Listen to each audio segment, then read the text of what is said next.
언제나 필승! 네, 반갑습니다. 필승입니다. 반갑습니다. 자, 이번에 분석해드릴 기업은 어둠의 터널을 지금 지나고 있죠. 예, CJ, CGV에 대해서 분석을 해드리고자 합니다. 자, 일단 이번 위기를 잘 버텨낸다면 저는 CJ, CGV에서도 본격적인 턴어라운드가 이루어질 수 있을 것이라고 생각을 하고 있습니다. 일단 그 이유 중에 가장 큰 이유가 현재 중국에서는 락다운을 해제했어요. 예, 중국에서는 영화관 관람이 가능합니다. 그런데 사회적 거리두기를 하고 있음에도 불구하고 관람객이 역대 최대치예요. 역사상으로 2월 1일부터 20일 기준으로 역사상 최대의 관람객이, 최대의 판매액이 이루어졌습니다. 그만큼 이쪽에 대한 수요도가 저는 분명히 있을 것이라고 보고 있어요. 어차피 팬데믹 사태는 끝나가는 것이고, 대한민국에서도 백신을 접종받고, 그리고 무엇보다 심리에 대한 그런 변곡점이 발생한다면, 저는 굉장히 빠르게 발생할 수 있을 것 같아요. 특히나 이 춘절 기간 봤을 때에도 역대 최대 판매액이 2019년에 터졌었는데 2021년 춘절 기간에 2019년 판매액을 50% 이상 상회했습니다. 그만큼 이쪽에 대한 수요도는 저는 분명히 있을 것이라고 보고 있습니다. 지금까지 이 OTT가, 그러니까 넷플릭스를 대표로 하는 OTT가 영화관의 매출액을 완전히 앗아갈 것이다, 이러한 분석이 굉장히 많았어요. 제가 볼 때는 반대의 경우에도 어느 정도는 나타날 수 있지 않을까, 이렇게 보고 있습니다. 그러니까 영화관인 넷플릭스의 그런 사업성 혹은 OTT 사업성을 완전히 가져가는 정도는 아니더라도 저는 이 영화관에서도 새로운 시도를 아마도 많이 할 수 있겠다라고 보고 있어요. 그러니까 지금까지는 이 영화만을 영화관에서 관람을 했었죠. 그런데 이번 코로나 사태를 맞이하면서 이제 새로운 시도들이 열리고 있습니다. 뭐 이벤트라던가 아니면 게임을 영화관에서 한다던가 조금 더 나아가서 저는 드라마 같은 경우도 이 몰아서 볼 경우에는 드라마에서도 영화관에서도 드라마를 상영할 수 있는 날에 저는 올 수 있을 것이라고 보고 있어요. 그러니까 이 드라마 같은 것이 시간이 가면 갈수록 스케일이 커지고 있죠. 이제 영화화되는 드라마가 굉장히 많아지고 있습니다. 이러한 드라마를 영화관에서 상영할 경우에는 꽤나 수요가 있을 것이라고 보고 있고요. 이 드라마를 한 편 이렇게 방영하는 방법도 있을 수 있겠지만 넷플릭스처럼 아예 한 번에 업로드를 시킴으로써 연속으로 이제 관람할 수 있게 되는 그런 시대가 저는 올 수도 있지 않을까, 이렇게 생각을 하고 있는 거예요. 특히나 그 드라마에 대한 팬이라던가 아니면 그 드라마를 연속으로 몰아서 보고 싶은 그런 수요자 같은 경우에는 음, 충분한 그런 매력도를 끌어낼 수 있지 않을까, 개인적으로는 그렇게 보고 있습니다. 어, 그리고 무엇보다 이제 올해 3월부터 해서 대작들이 좀 많이 개봉을 하고 있어요. 일단 중국에서는 소울이 완전히 데이트를 치고 있고, 올해 3월 25일 대한민국에서도 고질라 vs 콩이 이제 개봉을 앞두고 있습니다. 해외 반응도를 제가 봤을 때에는 굉장히 반응이 좋아요. 제가 대한민국에서도 아마 고질라 vs 콩을 필두로 영화에 대한 관람객이 점차 빠르게 증가할 수도 있겠다. 특히 더불어서 뭐 킹스맨이라던가 아니면 마블 시리즈 이런 것들이 올해 이제 개봉 예정되어 있고, 특히나 작년까지만 하더라도 코로나 때문에 이 제작이 굉장히 늦어졌어요. 영화를 촬영한다거나 혹은 드라마를 촬영하는 것도 굉장히 좀 늦어졌습니다. 그런데 올해부터 이제 백신이 접종되고 팬데믹 사태가 어느 정도 끝나가면서 저는 촬영이 굉장히 빠르게 이루어질 것이라고 보고 있고, 아마 올해 하반기부터나 늦어도 내년부터는 이 컨텐츠의 홍수 시대가 저는 올 것이라고 보고 있습니다. 컨텐츠의 홍수 시대, 그러니까 OTT 역시나 수혜를 볼 수 있겠지만 영화관도 못지않게 수혜를 볼 수 있다는 거예요. 지금까지 만들어지지 못한 혹은 밀려왔던 영화의 개봉 날짜들이 빠르게 올해 하반기부터는 진행될 것이고, 역대급의 스케일들의 그런 대작들이 저는 많이 나올 것이라고 보고 있습니다. 지금까지 꼭꼭 묵혀두었다가 한 번에 이제 터뜨리는 것이죠.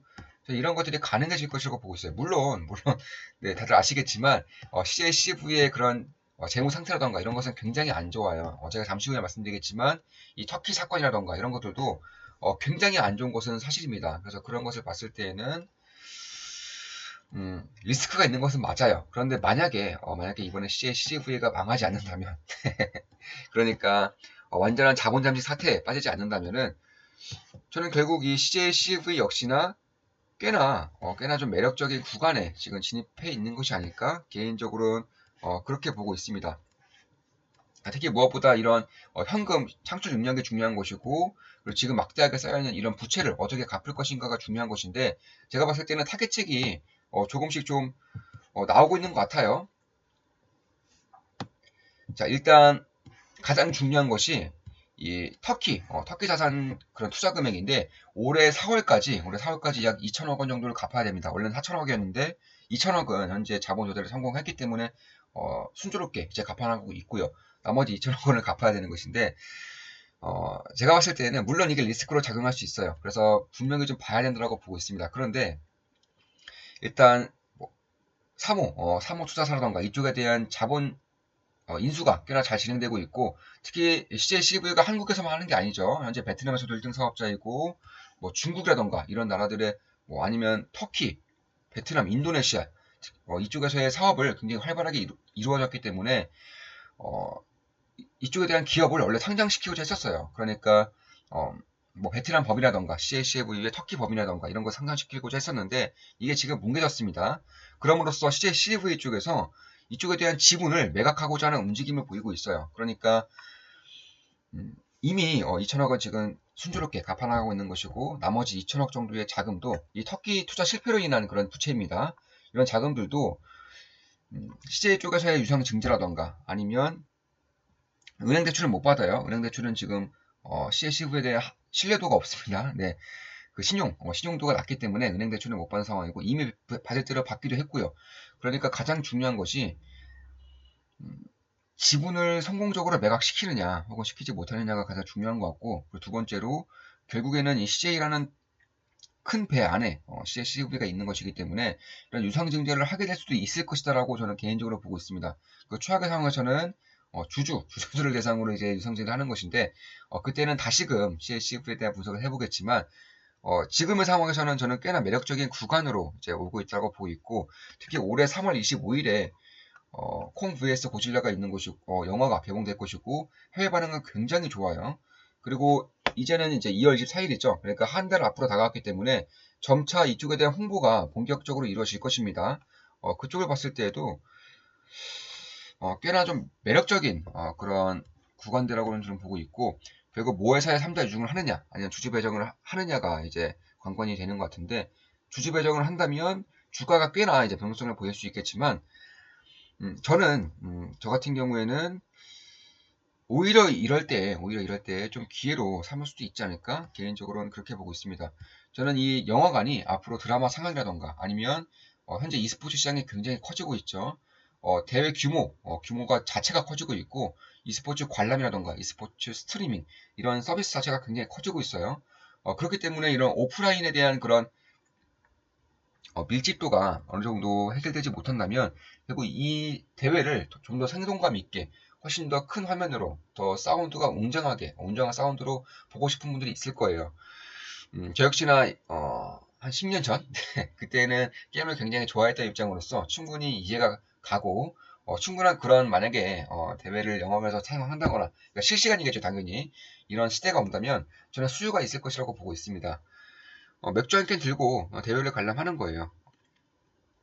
같이 뭐 소리도 지르고 이런 식으로 할 것 같은데 저는 분명은 이러한 수요도 있을 것이라고 보고 있습니다. 그리고 더 나아가서 현재 메타버스가 굉장히 뜨겁죠. 포트나이트에서 연예인의 가수의 공연을 한다거나 혹은 네이버 제페토에서 블랙핑크의 사인회를 연다거나 이런 것처럼 저는 이 영화관에서도 이러한 콘서트를 관람할 수 있는 날도 좀 올 수도 있겠다 이렇게 보고 있습니다. 그러니까 이게 국내 한정이 아니라는 점. 그러니까 지금은 리스크로 작용하고 있지만 그래도 턴어라운드에 성공하고 이제 버틸 수 있는 그런 여력이 된다면 앞으로는 영업 레버리지가 점차 커질 거예요. 지금까지 비용을 감소시키고 또 감소시켰기 때문에 이 감소된 비용과 더불어서 관람객이 다시금 증가한다면 영업 레버리지가 한 번에 나타날 수 있다는 겁니다. 자, 그런 것을 봤을 때에도 음, 물론 조심스러운 상황인 것은 맞지만 그렇다고 해서 이러한 기업에 대한 관심도를 아예 끌 정도로 매력이 없는가에 대한 의구심은 저는 여전히 있는 겁니다.